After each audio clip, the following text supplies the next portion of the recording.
So, thank you for joining me today. So what we're going to be going over is basically a reflection of what I did for task one, which our PLC last year was involved in. So the purpose is to reflect on the process of how we identified our students that were at risk of not approaching or meeting state standards on the U.S. History EOC. Okay, so what we're going to look at, so I listed there just kind of the steps that we went through when we did our task one. Well, y'all helped me with my task one back in spring of 24. So just kind of what we're going to do is we're going to reflect on some of the aspects of it. So the first reflection question is why did we select the problem? So I think, you know, one of the reasons why we chose that problem, or y'all helped me choose that problem, was because we wanted to boost our scores and support those students. So kind of looking at, one thing I wanted to talk about was, so when we first started this, we wanted to look at like what students we wanted to identify, and I think it was the at-risk students. So I wanted to kind of talk about like why we chose like certain like criteria and stuff, like kind of recalling back on like what we used and maybe what we could use this year to identify those students. Well, I think we used the interim data. Okay. I think that was the big thing that we looked off based that, and then we also looked at students that had like historically struggled, like might have been passing or just not passing, and had struggled throughout the year. And then also kids that are generally at risk, our sub-pops, like our SPED, our ELL learners, and things like that. Okay. So I like that you brought the interim, because if we look at the interim, that was taken back in March. So that's really good data to look at and gives us a really good snapshot.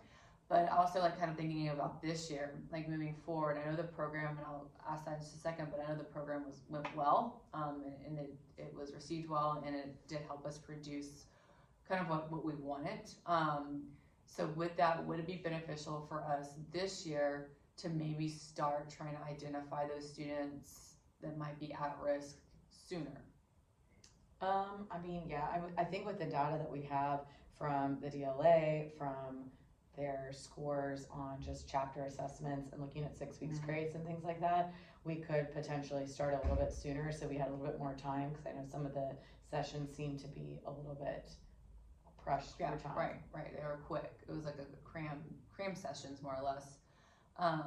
So kind of like moving forward, like a good plan for us might be in our PLC to kind of maybe address this, and when we look at our DLA data and be like, okay, do any of these students that didn't do well, are they habitual students that, you know, this is their normal, right? Right. So then it's like we should start to maybe formulate a plan at that time to like, what can we do either in our class or something in enrichment to maybe start looking at those students prior to like waiting to the spring. That just might be a good idea, since I feel like what we did last year was beneficial. Yeah.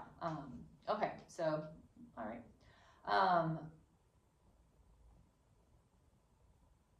So of the participants, I've got the people that worked with us, what qualities and qualifications did we consider when selecting them to participate? And in this, and I still think this is still valid, so we really focused on U.S. history, and I felt that we needed people that taught U.S. history. Again, I feel like, I mean, if we had to pull somebody from another social studies, I think they could have done it. Yeah. But I really think that's why we chose those people to participate. And really just the EOC teacher, they're all EOC teachers, but the academic teachers were the ones that created the materials. And I think that's just because we knew the students the best. We knew, okay, having taught this, okay, knowing these kids, these are the specific concepts of that topic that they're really struggling with. And so we were able to pinpoint, looking at previous test data and things like that, okay, these were the 4 or 5 topics in the Cold War that they struggled with, or in World War II. And so then we could hit on that, because if another teacher would have done it, taught world history or something like that, they wouldn't have had that direct experience with the kids and would have I mean, they could have looked at data and things like that, but having the everyday experience with the kids, I think, is helpful in also developing. And also like the AP teachers, they don't have the struggles that we do or see the struggles with the content that we do as academic teachers. So I think definitely that was a plus in us being the academic teachers, creating the actual materials and the lessons. What challenges arose during the planning process that and what steps, were taken to resolve the challenges? I think just like kind of reflecting back on the challenges that I felt we put the plan into place, and this is kind of like why I mentioned, like, I think it might be beneficial for us to start maybe earlier, maybe start to get those kids a little earlier. Yes, we created this kind of in the spring, and I think like I felt like sometimes we were pressured in creating the materials, because we created them from scratch. So I think that is a piece. Now we have them, so that will be a helping hand this year for sure by having them. But I feel like that was, like, for me, that was my challenge, was creating the extra lessons and all that, just with everything else that was going on, and trying to do all of our normal lessons, and then creating that on top. And it was just time, which I think that's always a challenge for any, especially new, initiative that you're trying to do. All right, how do you know the new plan works? Or when will you know? Okay, so I thought, like, just, rolling this out, the tutorial thing, and, we was rolling out school-wide, and I think one thing that was kind of, at least, gratifying, was that we had really high numbers of attendance versus some of the other ones. Other ones where, we were having not pretty full classes, in good attendance, where other content areas were having one or two. And I think that was a reflection too, and just us marketing it.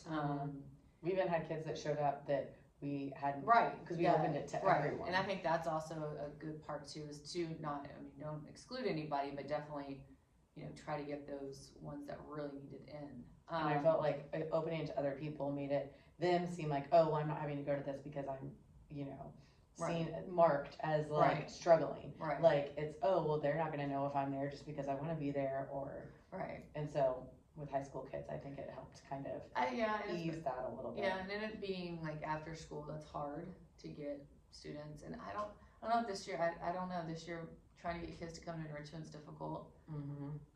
We don't have the time, but I mean, we'd have to spread it out over more enrichment periods. So I definitely think going forward, we'll probably do the same type of layout with the tutorials. It was nice that there was compensation from the district for us doing the tutorials and the planning of it. So that's also a nice incentive, I think, for any campus when you have, or for teachers to put that extra work in and the extra after school time, is to have a little bit of compensation of some sort.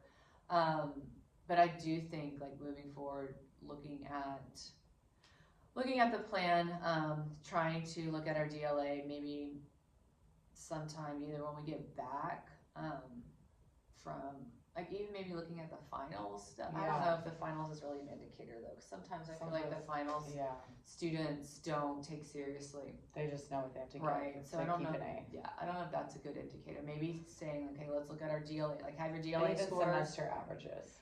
So semester average, GLA score, and if they're like, maybe we set a mark, like, to where we want to look at anybody below, I don't know, 70. 70, but then that's still 66, 62. Especially like maybe the DLA, maybe like maybe in the 60s range for like a DLA, because I feel like I had quite a few floating in the 70s range. They're typically B students that maybe not fall in this category. So maybe like in the 60s range.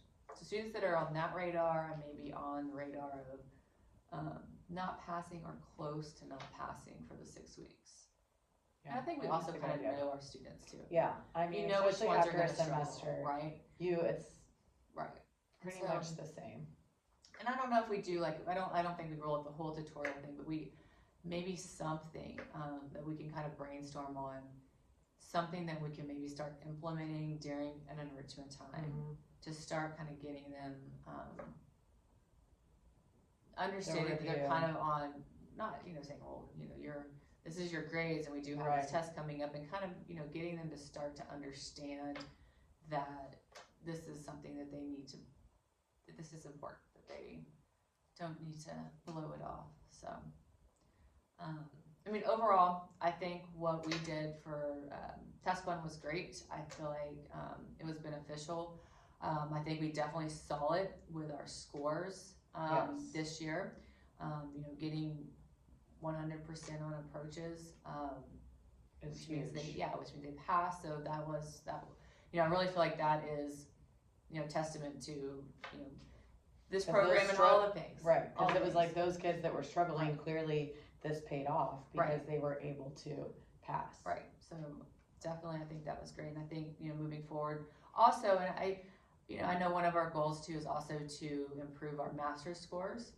And so that could also be a piece that we look at too, not just to get those kids to meet approach, but like how do we get those kids that are like on the cusp of, from meeting to masters. Right. So that might be something else when we get back that we might want to talk about, because I know we would like to see those numbers improve. So, all right. Well, thank you for your time and reflection. I appreciate it. Thank you.